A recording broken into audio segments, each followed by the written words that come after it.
We are Arsenal. Wembley bound. We love Arsenal. Oh yes. We are Arsenal. No mercy. We're Arsenal forever. We are Arsenal. Road to Wembley. We love Arsenal. Oh yes. We are Arsenal. Can't stop us. We're Arsenal forever. ሰላም እንዴት አላችሁልኝ? ክብራን የመድፈኞች ቤተሰቦች እያዳመጣችሁት የምትገኙት አርሰናል ኢንፎ ነው። ስለምታደምጡና ቆይታችሁን ከኛ ጋር ስለምታደርጉ ከልብ እናመሰግናለን። ታይትላችን ተመልክታችሁታል። ኢትስ ኖት ደን። ይሄ የራይስ አባባል ነው።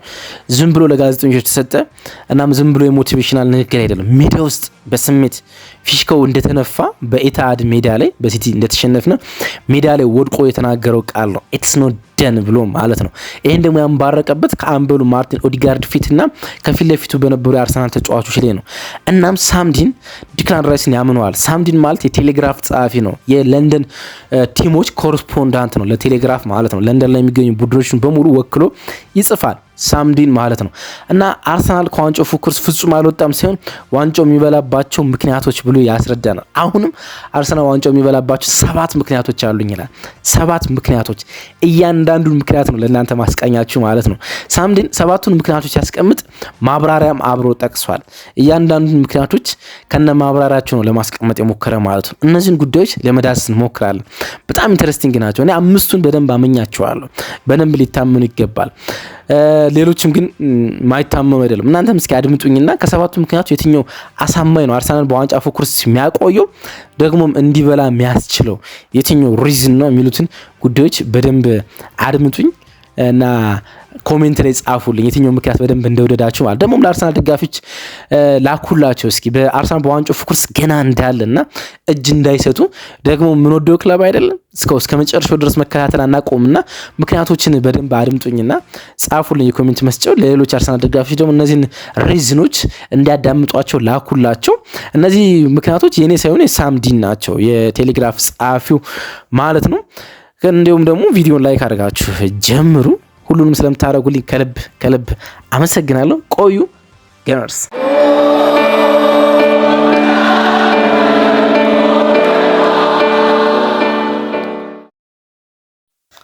ተመልሰናል አድማጮቻችን። እንግዲህ ታይትል ራይስ ሲዊንግ አጋጥሟል ወይም ደግሞ የአቅጣጫ ለውጥ ልትሉ ትችላላችሁ።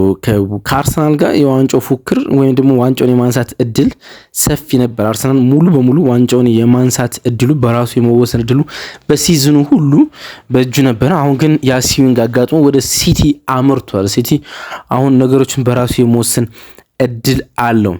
ግን ከጨዋታው መጠናቀቅ በኋላ ተመልክታችኋልና ቪዲዮን አይታችሁታል ብዬ አስባለሁ። ካላያችሁት ፕሊስ ማንኛውም የአርሰናል ደጋፊ ያን ቪዲዮ ሊያዩ ሊመለከቱ ይገባል ብዬ አስባለሁ።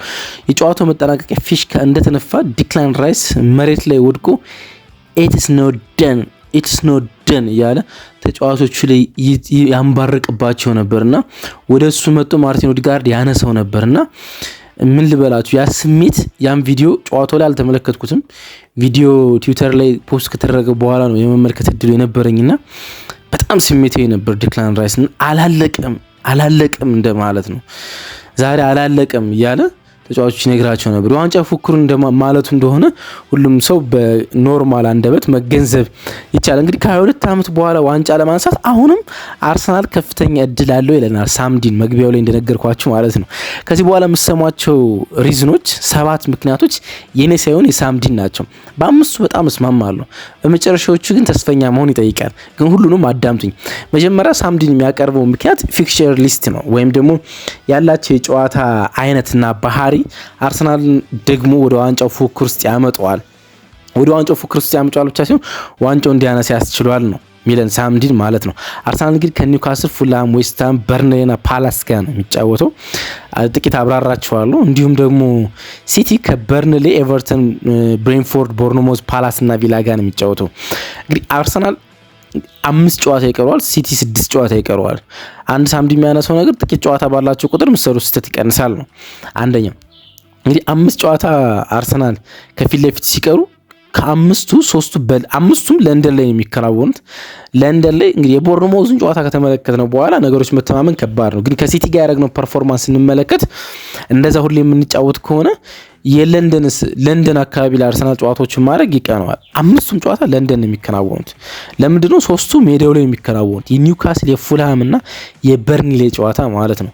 ሁለቱ ከሜዳው ውጭ የሚከናወኑት የዌስትሃም እና የክሪስታል ፓላስ ጨዋታ ናቸው። እነሱም ለንደን ላይ ናቸው። ስለዚህ ለንደን ለአርሰናል የሚቀሉ አይነት ፊክቸርስ ነው ለንደን ላይ መጫወት ማለት ነው። ሳምንቱን ይቀጥልና ለንደን ላይ መሆን ብቻ ሳይሆን አምስቱም ጨዋታዎች ቦተም ሀፍ ናቸው ይልናል። ወይም ደግሞ ከደረጃ ሰንጠረዡ ከ10ኛ በታች ናቸው አምስቱም ቡድን ኒውካስልን ጨምሮ አምስቱም አርሰናል የሚገጥማቸው ቡድኖች ከደረጃ ሰንጠረዡ ከ10ኛ በታች ናቸው። ዘንድሮ ደግሞ አርሰናል ከ10ኛ በታች ካሉ ቡድኖች ጋር 84% የማሸነፍ ንጻሬ ያለው 84% ማለት ነው። እሱ አድቫንቴጅ ነው ይለናል። ሌላው የሚያነሳው ነገር ለምሳሌ ኒውካስል ይለናል የመጨረሻ 4 ጨዋታዎችን ተሸንፏል። ፉልሃም ከመጨረሻ 6 ጨዋታዎች አንድ ብቻ ነው ያሸነፈ። በርንሌ የሚጫወትበት ዓላማ የሌለው ቡድን ነው። ዌስትሃም ነው ነገሮችን ሊያካብድ የሚችለው በወራጅ ፉክክር ውስጥ ያለ ቡድን። ፓላስ በጣም ጥሩ አድቫንቴጅ ላይ ሆኖ አርሰናል የሚጫወቱ ይለናል። ምንድነው ካላችን ፓላስ ከአርሰናል ጋር ከመጫወቱ በፊት አርሰናል የመጨረሻው ጨዋታው ከፓላስ ጋር በሰለርስ ፓርክ ነው። ግን ፓላስ ከአርሰናል ጋር ከተጫወተ በኋላ ከ3 ቀን በኋላ የኮንፈረንስ ሊግ ፋይናል የመጫወት እድል አለው። ግማሽ ፍጻሜ ላይ ነው ፋይናል ያልፋል ተብሎ ይጠበቃል በቀላሉ። ሶ ከአርሰናል ጋር ከተጫወተ ከ3 ቀን በኋላ የኮንፈረንስ ሊግ ፋይናል አለበት። ስለዚህ ግላስነርም ሆነ የፓላስ ሰዎች ትኩረት የሚሰጡት የኮንፈረንስ ሊግ ፋይናልን ነው። ስለዚህ ከዚህኛው የአርሰናል ጨዋታ በላይ ለኮንፈረንስ ሊግ ፋይናሉ ትኩረት ስለሚሰጡ የአርሰናል ጨዋታ ቀለል አድርገው ይመለከቱታል ተብሎ በደንብ ይታሰባል ማለት ነው። ከነዚህ ምክንያቶች አንጻር እና ካላቸው ወቅታዊ ብቃት አንጻር ለአርሰናል ነገሮቹ በጣም መልካም ናቸው ይለናል ሳምዲን ማለት ነው። በሲቲ በኩል ስትመጡ ግን ሲቲ 6 ጨዋታ ነው የሚያደርገው። ከ6 ጨዋታ 4 ቶፕ ሃፍ ናቸው። ከ1 እስከ 10 ነው ያሉት። ከ6ቱ ጨዋታ ሰምታችሁኛል 4ቱ ቶፕ ሃፍ ናቸው። ከ1 እስከ 10 ባለ ደረጃ ሰንጠረዥ ውስጥ ነው የሚገኙት ማለት ነው። ደግሞ አሁን በርንሌን ሚድዊክ ላይ ይገጥማል። ሮብ ቅዳሜና እሑድ አይ ቲንክ የኤፍኤ ካፕ ጨዋታ ስላለበት ከበርንሌ ጋር ቀድሞ ይጫወታል። በርንሌ ጋር ከሜዳ ውጭ ነው የሚጫወተው። ከዛ በኋላ የሚያደርጋቸው 3 መርሃ ግብሮች ሶስቱም ለአውሮፓ ቦታ የሚፋለሙ ናቸው። ኤቨርተን ከሜዳ ውጭ፣ ብሬንፎርድን በሜዳው ሲቲ፣ ቦርንሞዝን ከሜዳ ውጭ። እነዚህ ሶስቱም ቲሞች 48 ነጥብ ነው ያላቸው ከቼልሲ ጋር እና በኤሮፓ ሊግ የመሳተፍ እድል በኮንፈረንስ ሊግ የመሳተፍ እድል እጃቸው ጋር ነው እና ሶስቱም ሲቲን በሚገጥሙበት ሳምንት ለአውሮፓ ቦታዎች እየተፋለሙ ባሉበት ጊዜ ነው የሚገጥሙት ማለት ነው። ኢንተረስቲንግ ጉዳይ እሱ ነው።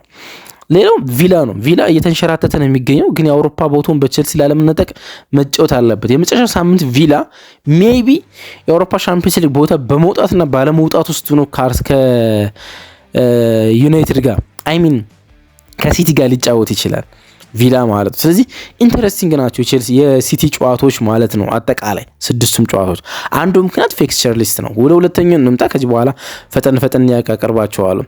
የሁለተኛው የአርሰናል ወሳኝ ተጫዋቾች መመለስ ነው ወደ ጨዋታ። በጣም ወሳኙ ነገር እሱ ነው። እንግዲህ ሲቲን በኤታድ በገጠምንበት የዚህ ውድድር ዓመት በጣም ወሳኝ ጨዋታና ጨዋታውን ባላሸነፍንበት ጨዋታ ግን የዚህ ውድድር ዓመት ቋሚ ተሰላፊ ፉልባኮቻችን አልነበሩም። ዩሪያን ቲምበርና ሪካርዶ ካላፊዮሪ ማለት ነው።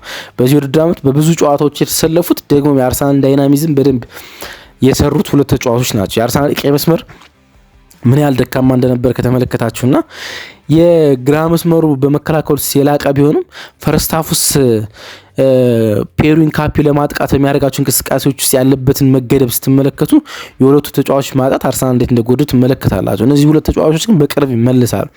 ሌላው ቡካዮ ሳካ የመጨረሻዎቹ 4 ጨዋታዎች ላይ በቋሚ አሰላለፍ ይጀምራል ተብሎ ይጠበቃል።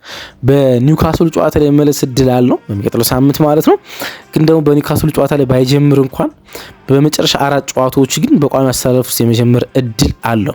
ምንም ጥያቄ የለውም። ቡካዮ ሳካ ከኖኒ ማዱኬ በብቃቱ ጥሩ ባይሆን እንኳን ከኖኒ ማዱኬ ቀድሞ መጫወት ለአርሰናል የፊት መስመር ጥራት እንደሚጨምር በእርግጠኝነት መናገር ይቻላል። ሁለተኛ ምክንያት አድርጎ የሚያቀርበው ሳምዲን እሱ ነው።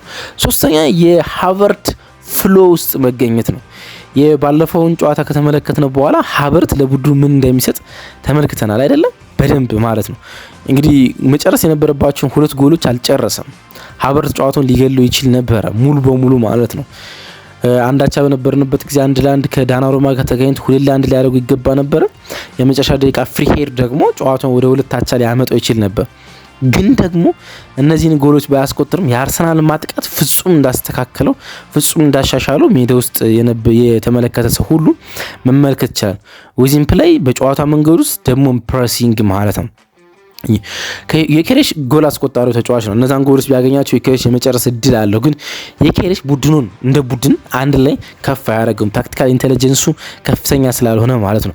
ሀቨርትዝ ግን ያ የታክቲካል ኢንቴሊጀንስነት አለው እና ብቃቱና ፍጥነቱን እንዲሁም ጉልበቱን መልሶ ሲያገኝ በእንደ ሲቲ ጨዋታ የአርሰናል ማጥቃት በብዙ መቀየር እንደሚችል ማንሳት ይቻላል። ሶስተኛ ምክንያት አድርገን የምናቀርበው እሱ ነው። አራተኛው የሮድሪ ጉዳት ነው።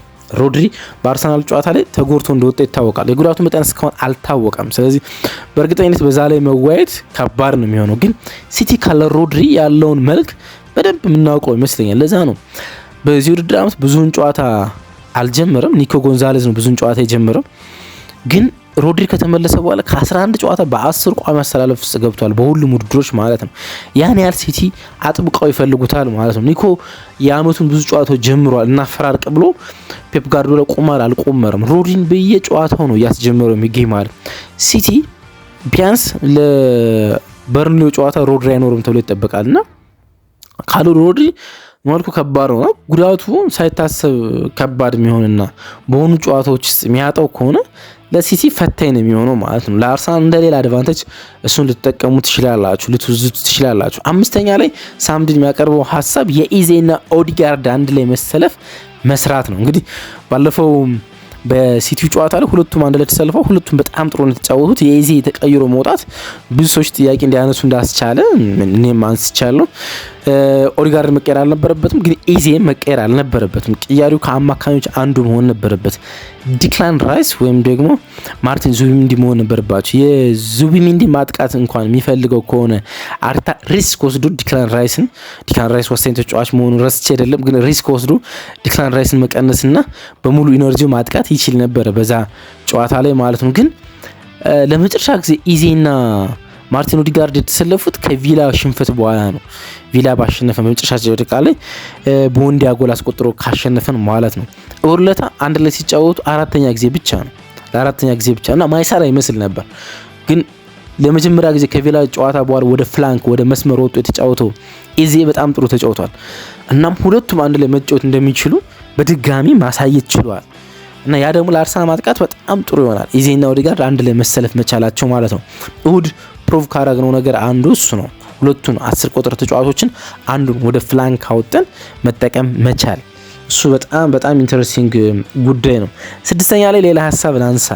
ይሄኛው እኔ ብዙ ያልተስማማሁበት ነው፣ ግን ሳምዲን በደንብ ሊያብራራው ይሞክራል። ሃንተርስ ኖት ሃንተድ ይላል። አርሰናል አሳዳጅ ነበረ ማለት ተሳዳጅ ነበረ። መሪ ያልነበረ ነበረ እና ተሳዳጅ ነበረ፣ ወይም ደግሞ የሚታደነው ቡድን የነበረ አንደኛ ላይ ስለነበረ ማለት ነው። ሲቲ አዳኝ ነው የነበረ አርሰናል መከታተል ማለት። አሁን ግን አርሰናል ከታዳኝነት ወደ አዳኝነት ይቀየራል። ታዳኝ የነበረ ወደ አዳኝ ይሆናል። እሱ በደንብ ይጠቅመዋል ይለናል ሳምዲን። በደንብ ከሜንታል አንጻር በደንብ እንደሚጠቅመው ነው። ሲቲ በርንሌይ የሚያሸንፍ ከሆነ ሲቲን ሊጉን መምራት ይጀምራል። ምንም ጥያቄ የለውም። በዚህ ውድድር ዓመት ለመጀመሪያ ጊዜ ማለት ያ የኤምሬትስን ክራውድ ነፃነት ሰጥቷል። ከጭንቀት በቃ ሲቲ ሊጉን መምራት ጀምሯል። አሁን የዋንጫው ሁኔታ የሚወሰነው በሲቲ እጅ ነው የሚለው ነገር የኤምሬትስን ጭንቀት ነፃ ያደርገዋል ይለናል። እሱ ደግሞ ለሪዝን የምትፈልጉት ምክንያት የምትፈልጉ ከሆነ ልስጣችሁ ይለናል ሳምዲን። የትኛው ምክንያት መሰላችሁ የሚሰጠን 2023-24 አርሰናል ሲዝኑን በደንብ ሲመራው ነበር። በደንብ ማለት ከዛ ሲቲ ከኋላችን ደርሶ ከዛ የአስቶን ቪላ ሽንፈት በኋላ ሲቲ ሊጉን መምራት ጀመረ። ሲቲ ሊጉን መምራት ከጀመረ በኋላ አርሰናል ዋንጫ ሲቲ አልጣላለትም። አርሰናል ዋንጫውን አልበላም። ግን ከዛ በኋላ ያደረጋቸው 6 ጨዋታዎች ሁሉንም ማሸነፍ ችሏል። የመጨረሻ 6 ጨዋታዎችን ማለት ነው 2023-24 እንደዚህ ውድድር ዓመት በመጨረሻ በጣም ስኬታማ ጊዜ አልነበረም እንደዛ ጊዜ ማለት ነው። ከዛ በላይ በዛ ጊዜ 16 ጎሎችን ማስቆጠር ችሏል። በ6 ጨዋታዎች 16 ጎሎችን ማስቆጠር ችሏል እና እንደዛ ሲዝን ሁሉ ይሄኛውም ሲዝን የመጨረሻ ጨዋታዎችን ፐርፌክት ለማድረግ ነው 5ቱንም ጨዋታዎች ለማሸነፍ አዳኝ መሆኑ ከታዳኝነት በጣም ይሻላል ይለናል። እንግዲህ ሳምዲን ማለት የመጨረሻ ኦፕታን ማመን አለብን ነው የሚለው። ኦፕታን ማመን አለብን ነው የሚለው። ከሰሞኑ አንድ ቪዲዮ ተመልክታችኋል። ስካይ ላይ የነበሩት ፖሊሶች ጋርኔቭል ጨምሮ ቬራ ነበረ፣ ማይክ ሪቻርድሰን ነበረ፣ አንዳንድ ጋዜጠኞች ነበሩ፣ 4 ነበሩ መሰለኝ ከሆስት ውጭ ማለት ነው። እና ጨዋታው ከተጠናቀቀ በኋላ የሲቲና አርሰናል ጨዋታ ከተጠናቀቀ በኋላ የኦፕታን ዋንጫውን የመብላት እድል ለማን እንዳለው ኦፕታ ፖስት አደረገ እና ሁሉም ሳቁ፣ አፌዙ። ግን ትረስት ይላል እንትና ማይክዲን አይሚን ሳምዲን ትረስት ኦፕታን ይላል። የኦፕታን 10,000 ሲሙሌሽን ልናምነው ይገባል። በደፈነው አንድ ኢሞሽናል የሆኑ ፕሬሸርን እነዚህ ነገሮች መለካት ባይችል እንኳን ቁጥራዊ የሆኑ ሜዠርመንት ያላቸው ነገሮች በደንብ ይለካልናል። ስቲል ኦፕታ አርሰናል 73% የዋንጫ የመብላት እድል አለው ብሎ ያስባል። ስቲል እስከ 90% አድርሶት ነበር። አሁን ወረድ አደረገውና 73% ይሄን ዋንጫ የማንሳት እድል አለው። ሲቲ የዚህ ውድድር ዓመት ዋንጫ የማንሳት እድል 27% ብቻ ነው። አሁንም ነው የሚለው ኦፕታ አሁንም ከዛ የኢታ ድል በኋላ 27% ብቻ ነው ሲቲ ዋንጫውን የመብላት እድሉ ብሎ ነው የሚያምነው ኦፕታ ማለት ነው። እና ሳምዲን ኦፕታ ልናምነው ይገባል ይለናል። እና በነዛ 7 ምክንያቶች ውስጥ አርሰናል አሁንም ዋንጫውን የማንሳት እድል አለው ይለናል። በጨዋታዎቹ አይነት ፊክቸር ሊስት፣ ኬፕላየርስ ሪተርኒንግ ወሳኝ ተጫዋቾቹ መመለስ፣ ሃቨርት ፋይንዲንግ ሂዝ ፍሎ የሃቨርት ወደ መስመር መምጣት፣ የሮድሪ ጉዳት፣ የኤዜና ኦዲጋርድ አንድ ላይ መሰለፍ መቻል፣ አዳኝ መሆናችን እንዲሁም ደግሞ ኦፕታን ስንመለከት አርሰናል አሁንም ስቲል ዋንጫውን የማንሳት እድል አለው ይለናል። ከ7ቱ ምክንያቶች እናንተ የትኛው ያሳምናችኋል? ፕሊዝ ጻፉልኝ። እናም ደግሞ ነቃበሉ ፕሊዝ ነቃበሉ። ሁሉም ነገሮች አላለቁም። እናም ራይስ እናምነዋለን።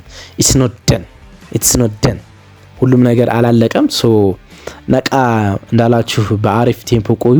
የትኛው ምክንያት የበለጠ ያሳምናችኋል? የመጀመሪያ 5 ምክንያቶች በደንብ ያሳምኑኛል። እናንተስ የትኛው ምክንያቶች ያሳምናችኋል? ጻፉልኝ። አብራችሁ ስለነበራችሁ ከልብ አመሰግናለሁ። ባይ ወዳችኋል።